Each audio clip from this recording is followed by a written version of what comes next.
For asking my sister to leave after she humiliated my husband at our wedding? I'm Rachel, 34, and by the morning of my wedding, I already knew my older sister Vanessa had been waiting for one perfect moment to make me feel small. Ethan kept telling me to breathe, eat something, and stop checking the family group chat. He knew I had a bad habit of holding my coffee in both hands when I was trying not to cry. I wanted a peaceful wedding. I wanted one day where I could stand beside the man I loved without my family turning it into a performance. That probably sounds dramatic, but anyone who grew up with a Vanessa knows exactly what I mean. In my family, appearance was not just important. It was the family language. If something looked good from the outside, my parents treated it like it was good. If something was uncomfortable, unfair, or cruel, but could still be explained away nicely at dinner, then they called it keeping peace. Vanessa was always good at that kind of peace. The polished kind. The kind with a smile sharp enough to cut you and still look pretty in pictures. She was 5 years older than me, and my parents had spent most of our lives treating her like the daughter who knew how to be seen. She was charming when she wanted to be. Confident. Social. The kind of person who could walk into a room and make everyone feel like they needed to impress her. I was quieter. I didn't compete for attention because I learned early that I would lose. Vanessa knew how to turn every moment into a stage, and I knew how to leave the room before I became part of the act. My mother, Elaine, called me sensitive. My father, Robert, called me low-key, like it was a compliment, but it always came out like he meant less interesting. Vanessa called me practical. That was never a compliment either. So when I got engaged to Ethan, I knew there would be comments. I just didn't know how ugly they would get. Ethan was 36, calm in a way that made loud people nervous, and private in a way my family mistook for unimpressive. He wore plain clothes, drove a normal car, and never talked about money. He didn't name drop. He didn't brag. He didn't try to win over my parents by listing what he had or who he knew. The first time he met Vanessa, she looked him over for just a second too long. Then she smiled and said, "He seems nice." I knew that tone. I said, "He is." She took a sip of wine and tilted her head. "I mean, nice is something." Ethan heard it. Of course he did. He just smiled politely and asked my father if he needed help carrying chairs onto the patio. Later, while Ethan was outside with my dad, Vanessa cornered me in the kitchen. "You're serious about him?" she asked. I was rinsing plates, trying not to let her pull me into one of her little tests. "I'm marrying him, Vanessa." She gave me that soft laugh she used when she wanted to sound concerned instead of cruel. "I know. That's what worries me." "Why?" "Rachel, come on. He's sweet. But sweet doesn't build a life." I remember turning off the faucet and looking at her. "You don't even know him." "I know enough." What she knew was that Ethan had not performed for her. That was unforgivable to Vanessa. In her mind, a man who didn't advertise his value probably didn't have any. After that, the comments started coming in small enough doses that if I reacted, I looked like the difficult one. When I showed my family the wedding registry, Vanessa scrolled through it at my parents' kitchen table and said, "This is very practical." My mother smiled too quickly. "Practical is good." Vanessa tapped the screen with one manicured finger. "Sure. It just feels less like a wedding registry and more like a supply list for a rental cabin." I said, "We asked for things we'll actually use." Vanessa looked at me with pity. "Not everything has to be so humble, Rachel." When I showed her a photo of the flowers, she said, "They're cute. Very backyard." "They're not backyard," I said. "I didn't mean it like that." She always meant it like that. When my dress came in, she said, "It's simple. That suits you." When she saw the invitation design, she said, "This wedding has such a practical little vibe." I said, "Not everything needs to be a performance." She smiled. "That's what people say when they can't afford better." My mother was sitting right there, folding napkins at the counter. She didn't even look up. "Vanessa," she said softly, "be nice." Vanessa rolled her eyes. "I am being nice. I'm helping her see how people will read things." That was Vanessa's favorite excuse. Cruelty was honesty. Insults were guidance. Humiliation was concern. I should have confronted her then. I know that now. But when you spend your whole life being told you are too sensitive, you learn to hesitate before defending yourself. You start asking, Was that really bad enough? While someone else keeps stepping over the line. Ethan noticed. He always noticed. One night, about 3 weeks before the wedding, I was sitting at the kitchen table with my laptop open, going through invoices. The venue balance, photographer deposit, flowers, reception hall, all of it. I had paid for most of the wedding myself, and Ethan covered what we agreed on together. My parents had helped with one smaller expense, and then somehow allowed relatives to believe they were carrying the whole event. Vanessa had been encouraging that version. I saw it in little comments. You know, Mom and Dad are being generous, she told me once. I said, they're helping with one part. She waved her hand. Don't get technical. Then at a family lunch I heard her tell our aunt, we're all just trying to make sure Rachel's day doesn't look too thrown together. Our aunt glanced at me with sympathy, like I was some poor helpless bride being rescued. I said, actually, I'm handling the major expenses. Vanessa laughed. Rachel hates admitting when people help her. My mother touched my arm under the table. Not hard, but enough. Let it go, she whispered. I let it go. That was my mistake. The rehearsal dinner was when I realized Vanessa was not just being snide. She was building toward something.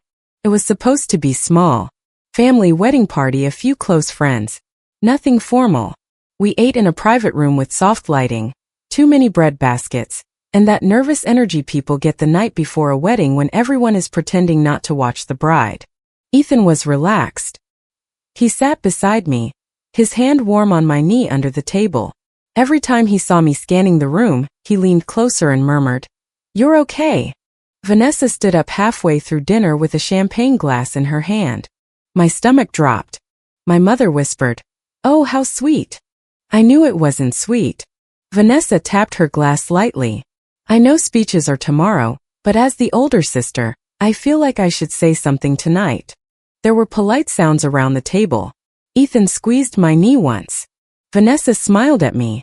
Rachel has always chosen with her heart, even when the rest of us wished she would use her head. A few people laughed awkwardly. I kept my face still. She's always been the dreamer in her own quiet way, Vanessa continued. And Ethan as well. Ethan is simple. Grounded. Very, very simple. The room got quieter. My father stared at his plate. My mother's smile tightened. Vanessa lifted her glass toward Ethan. But maybe that's what Rachel needs. Someone who doesn't complicate things.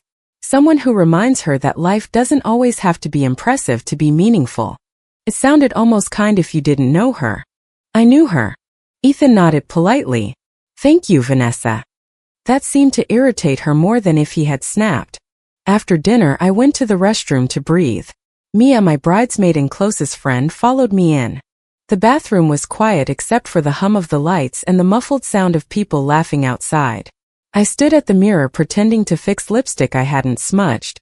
Mia came up beside me and said, "I wasn't going to tell you today." I looked at her reflection. Tell me what?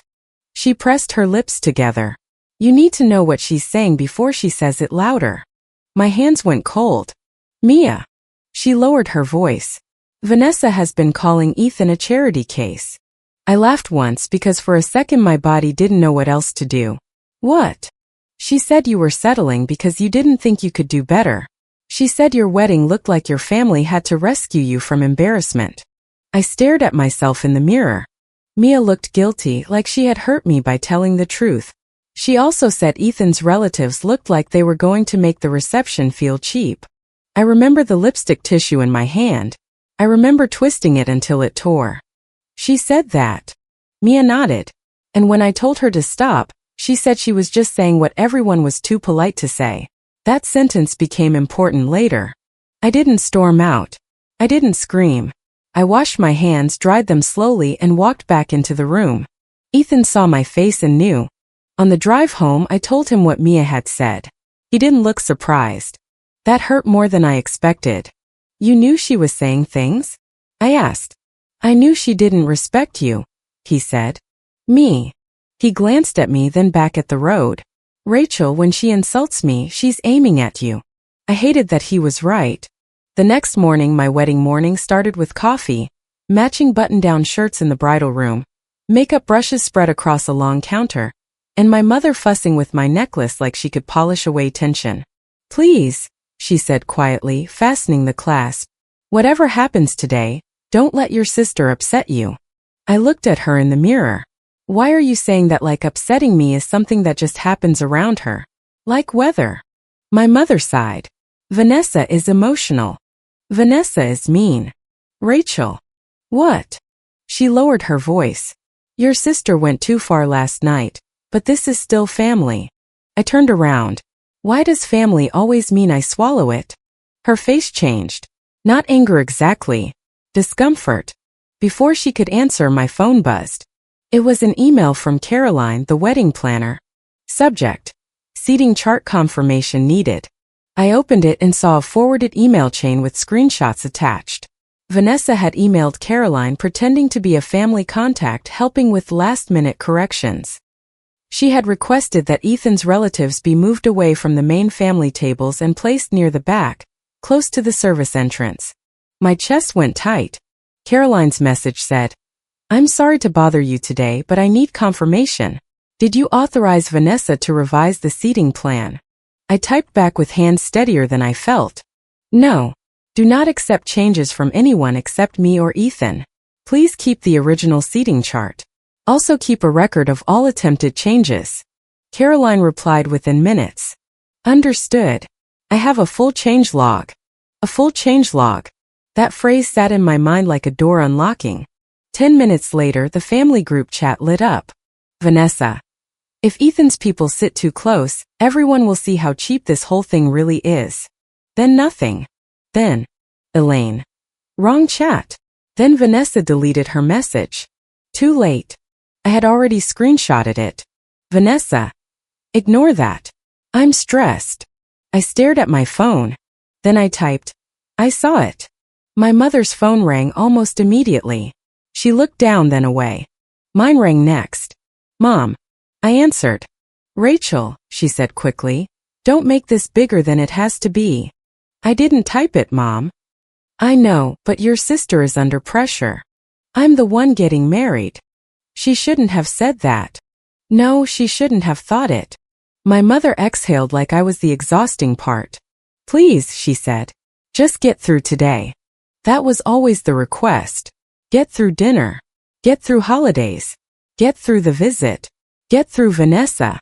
As if my life was just a series of rooms I had to survive politely.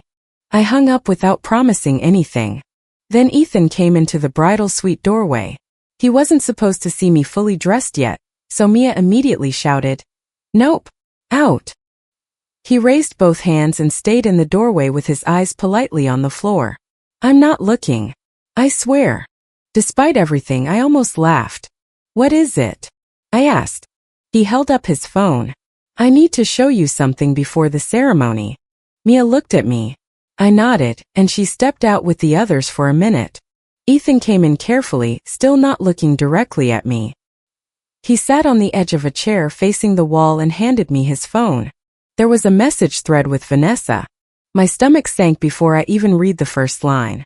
Vanessa had messaged him weeks earlier. Vanessa. I know Rachel can be sensitive, so I wanted to reach out privately. Ethan had replied. About what? Vanessa. Just family dynamics. She sometimes misunderstands concern as criticism. Then a few messages later her tone shifted. Vanessa. Your family seems more established than Rachel realizes. Ethan. What do you mean? Vanessa. Nothing negative. I just want to make sure Rachel understands the world she's marrying into. Another message. Vanessa. Will your Uncle Graham be attending? I may have crossed paths with people in his circle. Another. Vanessa. The guest list seems unusual. Are most of your family connections private? Another. Vanessa. I don't want Rachel embarrassing herself if there are expectations she isn't prepared for. I scrolled slowly. There were more. Vanessa fishing, circling, pretending to protect me while trying to measure Ethan's family like an investment opportunity. I looked at him. Why didn't you tell me? I wanted to, he said. But you were already dealing with so much. That's not a reason. I know. His voice was gentle, but he didn't dodge the truth. That was one of the things I loved about him. Ethan could be quiet, but he wasn't slippery. He said, "I saved them because I didn't want you thinking I was guessing." Guessing what? That she wasn't just judging me. She was trying to figure out if humiliating me would cost her anything. I sat down slowly. Ethan's family was private. That was the simplest way to say it. They were financially secure, well-connected in certain circles, and deeply uninterested in people who treated relationships like ladders. Ethan had never hidden his background from me, but he didn't lead with it because he hated what money did to people's behavior. Vanessa had assumed he was beneath her because he didn't act like he was above anyone. But at some point she must have heard something. A name. Connection. A hint from a guest list. Enough to realize she might have miscalculated. And instead of becoming kinder, she became more dangerous. I looked down at his phone again. "She wanted access," I said. Ethan nodded. "I think so." "And she still planned to humiliate you?" "I think she wanted both. To keep you small and get close enough to whatever she thought my family could offer." I covered my mouth. Ethan leaned forward, his elbows on his knees.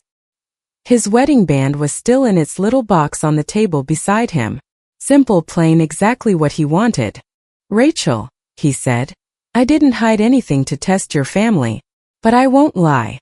I did pay attention." "To what?" "To how they treated me when they thought I had nothing to offer." I swallowed hard. He looked at me then just for a second, and his expression was so sad I almost broke. "Respect was the test," he said. "Money was never the point." I whispered, "I hate that they failed before you even asked the question." He reached for my hand. "Rachel, listen to me. Your family failing that test is not your failure." Before I could answer, my phone buzzed again. A voice memo from my mother. That was unusual. My mother hated voice memos. She usually said they were for people who liked hearing themselves talk. The message had no text with it. Just audio. Played it on low. Vanessa's voice filled the quiet room. "I'm not saying ruin the ceremony. I'm saying if Rachel loses it first, everyone will remember her as the unstable one, not me. She's easy to rattle. Always has been. And once people see Ethan for what he is, she'll blame me. But they'll know I said what needed saying." There was a pause, then my mother's voice, distant. "Vanessa, don't start anything at the reception." Vanessa laughed. "I won't start it. I'll just make it impossible for Rachel to keep pretending." The memo ended. Ethan stared at my phone. I stared at the wall. A minute later my mother texted, "Elaine, please delete that. Sent by accident." I didn't answer. I saved it. That was the moment something in me went very still. For years I had tried to avoid being accused of creating drama. That day in my bridal room, wearing a white dress and holding evidence that my own sister had planned to provoke me at my wedding, I finally understood something. Silence had not protected me. It had only made me easier to frame. I didn't cancel anything. I didn't confront Vanessa before the ceremony. I didn't call my parents into the room and demand justice. Maybe another person would have. Maybe that would have been healthier. But I knew my family. If I confronted Vanessa privately, she would cry. My mother would say I was ruining the day. My father would ask why we couldn't talk later. Vanessa would walk into the reception wounded and glowing, ready to tell everyone I had attacked her over a misunderstanding.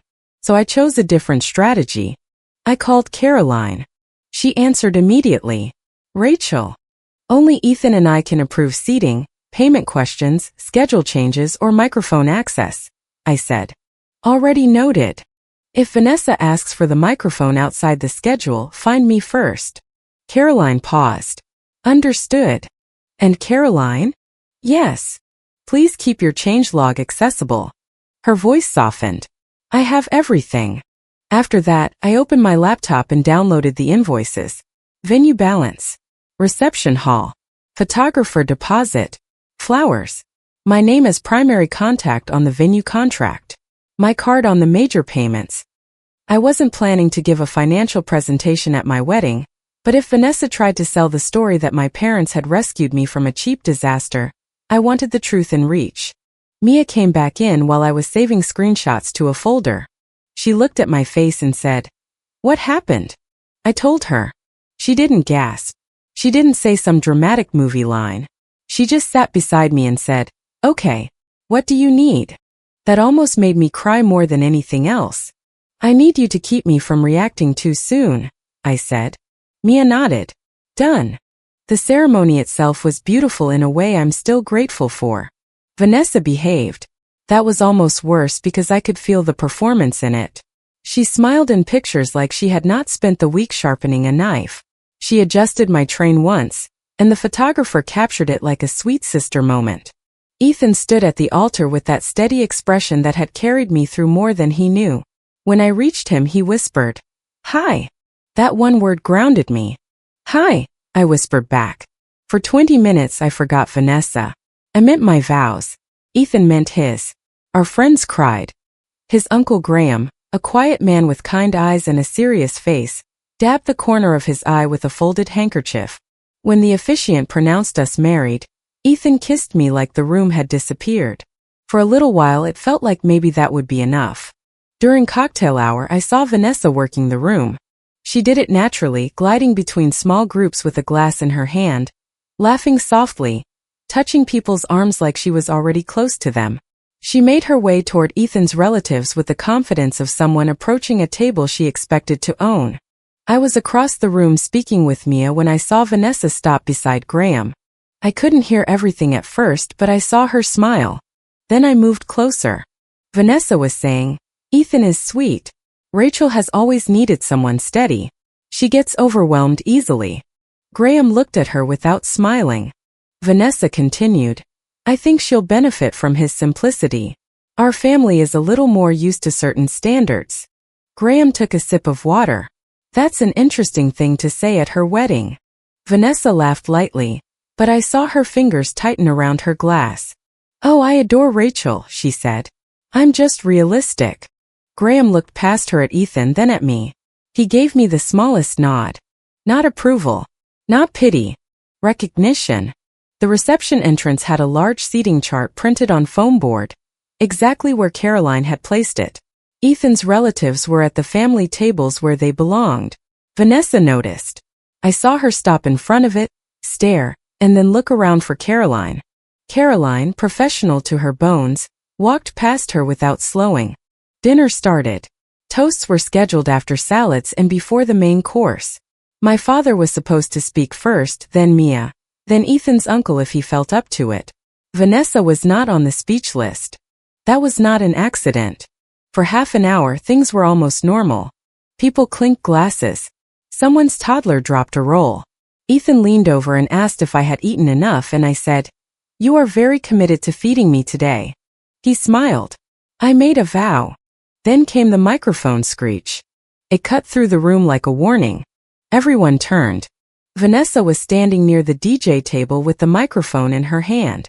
Caroline was already moving toward her, but Vanessa lifted her free hand and laughed. "Don't worry," she said. "I'll be quick." My whole body went cold. My mother whispered, "Oh no." Not loud enough to stop her. Never loud enough to stop her. Vanessa smiled at the room. I know I'm not on the official schedule, but as Rachel's older sister, I couldn't let the night pass without saying something honest. There it was. Honest. Ethan's hand found mine under the table. He didn't squeeze hard. Just enough. Vanessa turned slightly toward us. "Rachel has always wanted a love story," she said, even when the rest of us worried she might confuse love with being rescued from loneliness. A few guests gave awkward little laughs. I looked at my father. He was staring at Vanessa like he wanted someone else to handle it. Vanessa continued. "And Ethan seems nice. Truly. Very nice. But nice doesn't build a life. And I think a lot of us have been pretending not to notice that my sister is marrying beneath her, because we don't want to hurt her feelings." The laughter stopped. My bouquet was on the table in front of me. I realized I was gripping the ribbon wrapped around the stems so tightly my fingers hurt. Vanessa looked directly at Ethan. "And I'm sorry, but he looks like he should be clearing plates, not standing beside my sister." The room froze. The photographer lowered his camera. Someone gasped. Ethan did not move. He looked at me and nodded once. That nod said, "You decide." Vanessa mistook his restraint for weakness.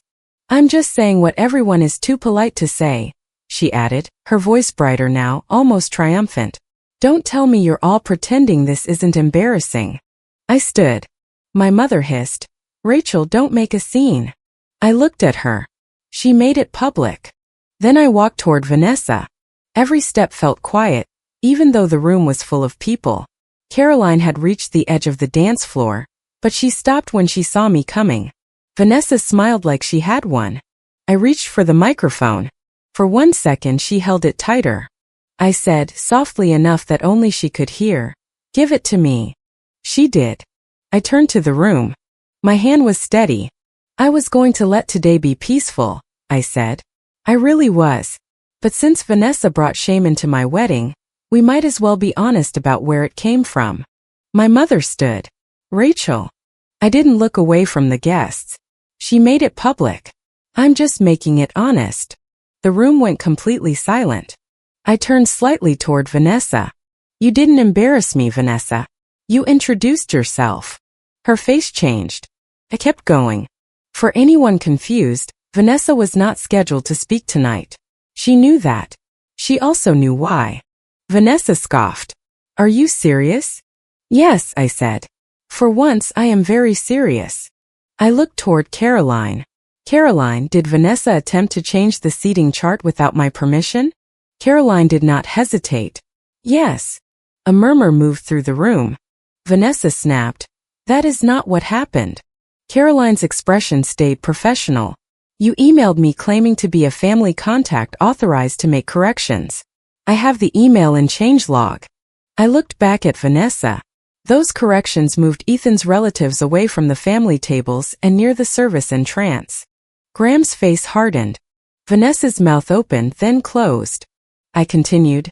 This morning, Vanessa also accidentally sent a message to the family group chat saying, if Ethan's people sit too close, everyone will see how cheap this whole thing really is. She deleted it after my mother told her it was the wrong chat. My mother's face went pale. Someone whispered, "Oh my God." Vanessa laughed sharply. You're reading private messages at your wedding? That's insane. No, I said. What's insane is insulting my husband's family, while trying to rearrange them like props. Ethan stood then. He didn't come take the microphone. He didn't rescue me. He just stood beside me so I wasn't alone. I said. Vanessa also spent weeks telling relatives that my parents rescued this wedding financially. My father rubbed a hand over his forehead. I looked at him for a second, then back to the room. They helped with one expense and I appreciated that. But the venue, photographer, flowers and reception hall were handled by me and Ethan. My name is on the contract. My payments cleared. Vanessa knew that. Vanessa's cheeks flushed. Nobody cares who paid for what.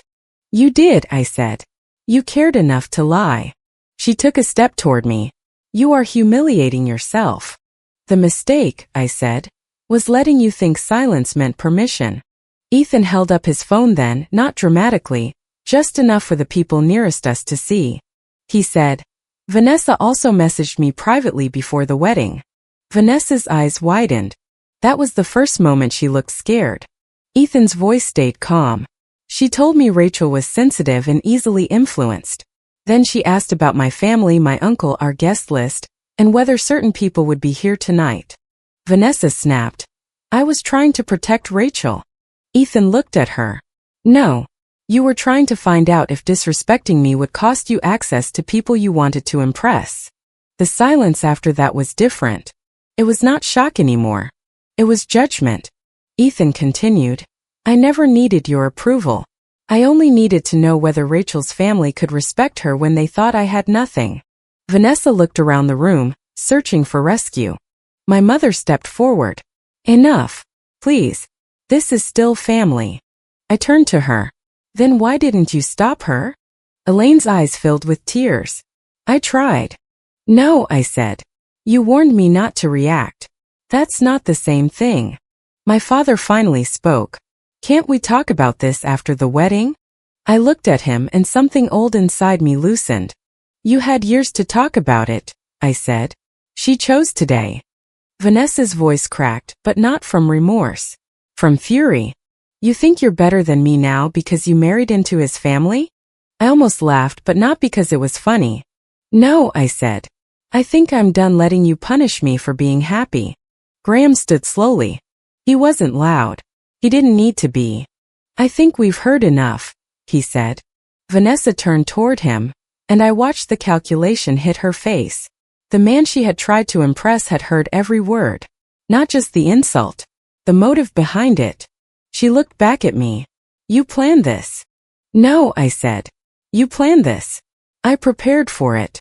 That line landed harder than I expected. Her eyes filled with tears then, but even those felt strategic. She looked at my parents, then at the guests, then at Ethan. You're all acting like I'm the villain because I said what everyone knows. Mia spoke from her table. No, Vanessa. You said what only you were cruel enough to say out loud. A few people looked down, uncomfortable. Nobody clapped. This was not that kind of moment. It was too ugly for applause. That made it feel more real. I handed the microphone to Caroline and looked at Vanessa. You need to leave. My mother gasped. Rachel. I didn't look at her. Vanessa, you are not staying here to punish me for being happy. Vanessa's face twisted. You'll regret this. I regret waiting this long. Caroline signaled to a venue staff member near the doors. Nobody grabbed Vanessa. Nobody dragged her out. She stood there for a moment, shaking with embarrassment, then grabbed her purse from her chair so hard it knocked a napkin to the floor. As she passed me, she whispered, You ruined your own wedding. I said no. I saved the rest of it. She left through the side entrance, heels clicking too loudly across the floor. The door closed behind her. For a few seconds nobody moved. Then Ethan took my hand. Are you okay? He asked quietly. I looked at the room. My mother crying silently. My father staring at the table. Graham sitting down with his jaw tight. Mia watching me like she was ready to block anyone who came too close. Then I looked at Ethan. For the first time today, I said, yes. Caroline asked if we wanted to pause dinner. Ethan looked at me, letting it be my choice. I said no. Keep going. So dinner kept going. It was awkward at first. Of course it was. You don't expose your sister's sabotage between salad and main course, and then expect everyone to immediately discuss the weather. But slowly the room shifted. Mia gave her speech next. She didn't mention Vanessa. She talked about the first time I described Ethan to her, how I kept saying, he listens, like I had discovered something rare. People laughed softly at that. Graham spoke after her. He kept it short. He said, I have known Ethan his whole life. He has never been impressed by people who need to feel important. Rachel, from what I have seen, you understand the difference between value and display. That will serve you both well. That was all. It meant everything. Ethan and I had our first dance. I thought I would feel embarrassed with everyone watching after what had happened, but I didn't. I rested my cheek against his shoulder, and he held me like we were the only two people in the room. Halfway through the song, he murmured, You were terrifying. I smiled against his jacket. Good terrifying or bad terrifying? Wife terrifying. I laughed for the first time all day. Later, my mother approached me near the dessert table. Her eyes were red. Rachel, I don't know what to say. I looked at her and waited. She glanced toward the door Vanessa had left through, like she expected my sister to reappear and tell her what side to take. Finally, she said, She shouldn't have done that. No, I said. She shouldn't have. But you didn't have to expose everything in front of everyone. I felt the tiredness settle into me. She took a microphone at my wedding and told my husband he looked like staff. My mother flinched. I continued. She tried to move his family away from ours. She lied about money. She messaged him behind my back. She planned to make me look unstable. And you still want to talk about my tone? My mother wiped under one eye. I just wanted the day to be peaceful. So did I. My father came up beside her. He looked older than he had that morning. Rachel, he said, I should have said something sooner. I wanted that to feel better than it did. Yes, I said. You should have. He nodded once like he deserved that. They didn't apologize properly that night. Not really. My mother was too tangled in embarrassment and loyalty to Vanessa. My father was too uncomfortable with conflict to stay in it for long.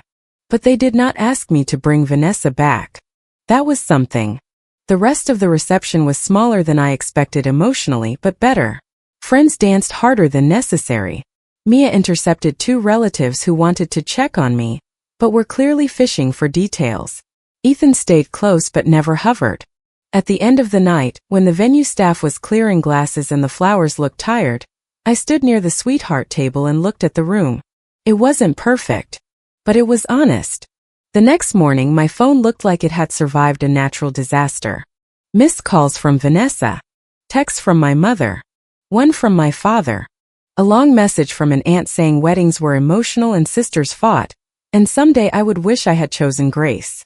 Vanessa's messages were exactly what I expected. Vanessa, you humiliated me in front of everyone. Vanessa, I hope it was worth destroying our family. Vanessa, you looked insane. Vanessa, Ethan's family probably thinks you're trash now too. I responded once. Rachel, you picked up the microphone. She wrote back immediately. Vanessa, because someone had to tell the truth. Rachel, so did I. Then I muted her. My mother called that afternoon. I let it ring once, twice, then answered. She sounded exhausted. Your sister is devastated. I'm sure she is. Rachel, what do you want me to say? I want you to apologize so we can move forward. I looked across the hotel room at Ethan. He was sitting in a chair by the window, reading the little card that had come with a gift from one of his cousins. He looked peaceful. I wanted to protect that peace with everything in me. I said, moving forward does not mean pretending backward never happened. My mother was quiet. I continued, Vanessa does not get access to my marriage, my husband's family, or my peace. She does not contact Ethan. She does not contact his relatives. She does not speak for me. She is not involved in our married life. Rachel, she's your sister. She is also the person who tried to humiliate my husband at our wedding. She was wrong. Then stop asking me to fix what she broke. My mother cried then, quietly. In another version of my life, that would have made me fold. I would have softened, apologized for being harsh, promised to talk to Vanessa, accepted half an apology dressed up as family healing. But I didn't. I said, if you and Dad keep protecting her from consequences, you will lose access to me. I'm not saying that to punish you. I'm saying it because I mean it. My mother whispered, that sounds cruel. No, I said. Cruel was watching her do this for years and calling it peace. She didn't answer. When we hung up, my hands were shaking. Ethan crossed the room and sat beside me. You okay? He asked. I leaned into him. I don't know. That's allowed. I closed my eyes. I feel like I should feel worse. He kissed the top of my head. Maybe you're just not carrying her part anymore. Vanessa spent the next week trying to control the story. I heard from cousins that she was telling people I had ambushed her with private information. She said I had always been jealous of her and used my wedding to punish her for being honest. She claimed Ethan had manipulated me. She even told one relative that my evidence was taken out of context, which was impressive considering the context was her holding a microphone and insulting my husband in front of both families. But the problem for Vanessa was that too many people had seen too much. Caroline had the changelog. Mia had heard the rehearsal dinner comments. Ethan had the messages. Half the family saw the group chat before Vanessa deleted it. And Graham, the person Vanessa most wanted to impress, had watched her reveal exactly what kind of person she was. A few relatives still thought I went too far. One cousin texted, she was wrong, but did you have to do it publicly? I wrote back, no. She did it publicly. I answered publicly. That became the line I kept returning to. Because for years Vanessa had relied on private cruelty and public polish.